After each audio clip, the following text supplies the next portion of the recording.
People के वृक्ष की महिमा। श्री कृष्ण द्वारा युधिष्ठिर को दिया गया ज्ञान महाभारत का युद्ध समाप्त हो चुका था। धर्मराज युधिष्ठिर ने राज सिंहासन तो प्राप्त कर लिया, परंतु उनका मन अशांत था। एक दिन वे श्री कृष्ण के पास गए और बोले, हे माधव, मैंने अनेक यज्ञ किए, ब्राह्मणों को दान दिया, प्रजा की सेवा की, फिर भी मेरे मन को शांति नहीं मिल रही है।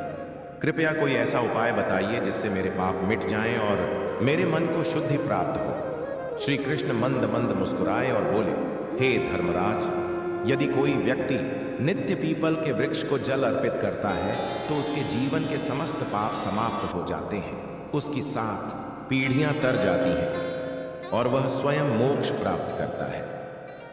युधिष्ठिर चकित हुए और बोले, हे केशव, क्या केवल पीपल को जल देने से ऐसा संभव है? तब श्री कृष्ण ने कहा, मैं तुम्हें एक कथा सुनाता हूं जिससे तुम्हें इसका महत्व समझ में आ जाएगा।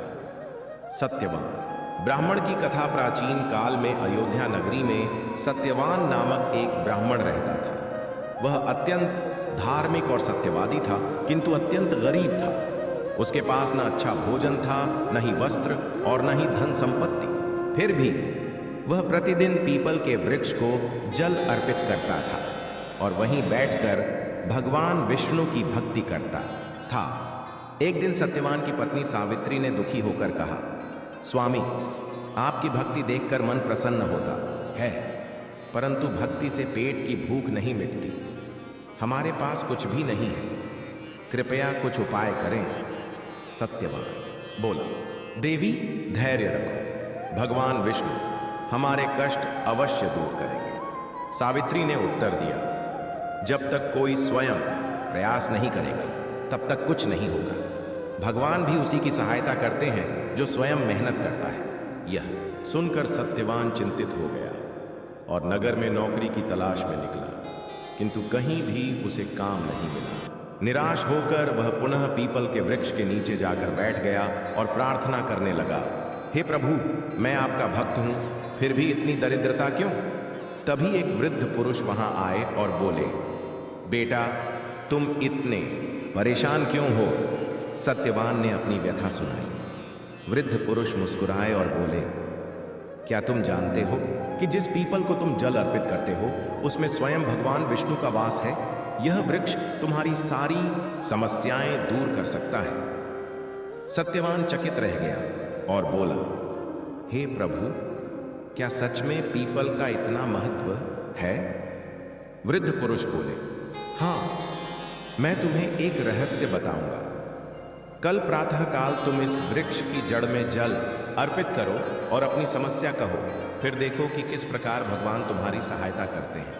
सत्यवान ने अगले दिन प्रातः उठकर स्नान किया, स्वच्छ वस्त्र धारण किए और पीपल के वृक्ष की जड़ में जल अर्पित कर प्रार्थना की, हे प्रभु, यदि वास्तव में आप इस वृक्ष में निवास करते हैं तो कृपया मेरी परेशानी दूर करें। जैसे ही उसने यह कहा, अचानक तेज रोशनी फैली और स्वयं भगवान विष्णु प्रकट हुए। सत्यवान भाव विभोर होकर उनके चरणों में गिर पड़ा।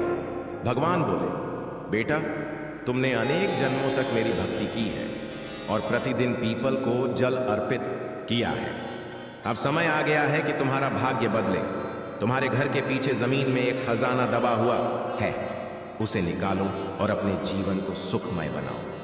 सत्यवान ने घर जाकर वह भूमि खोदी तो सचमुच वहां उसे खजाना मिला और वह धनवान बन गया।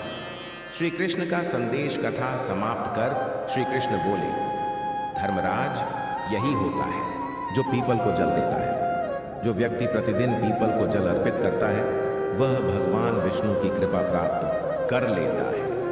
उसकी दरिद्रता, रोग, पाप और समस्त बाधाएं समाप्त हो जाती हैं। युधिष्ठिर ने श्री कृष्ण के चरणों में सिर झुकाया और बोले, हे माधव, आपने मेरे जीवन का सबसे बड़ा रहस्य बताया। अब मैं प्रतिदिन पीपल के वृक्ष को जल दूंगा और अपनी प्रजा को भी यह करने के लिए प्रेरित करूंगा। आपके लिए संदेश तो दोस्तों, जो भी व्यक्ति नित्य पीपल के वृक्ष को जल अर्पित करता है उसकी दरिद्रता दूर होती है, पिछले जन्मों के पाप नष्ट हो जाते हैं और घर में सुख समृद्धि आती है, मोक्ष की प्राप्ति होती है।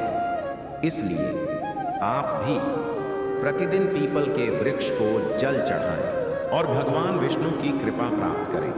हर सुबह पीपल को जल देना चाहिए और जीवन में सुख समृद्धि प्राप्त करनी चाहिए। हमारे चैनल परेश पारधी चैनल से जुड़े अगर आपको यह वीडियो अच्छी लगी हो तो इसे लाइक करें, चैनल परेश पारधी चैनल को सब्सक्राइब करें और अपने परिवार व मित्रों तक यह शुभ संदेश पहुंचाएं। हमारे चैनल पर आपको भक्ति से जुड़े वीडियो, आध्यात्मिक कथाएं और भगवान की महिमा का ज्ञान प्राप्त होगा। इस चैनल से जुड़कर आप अपने जीवन में सकारात्मकता और आध्यात्मिक ऊर्जा प्राप्त कर सकते हैं। हरि विष्णु आपकी सभी मनोकामनाएं पूर्ण करें।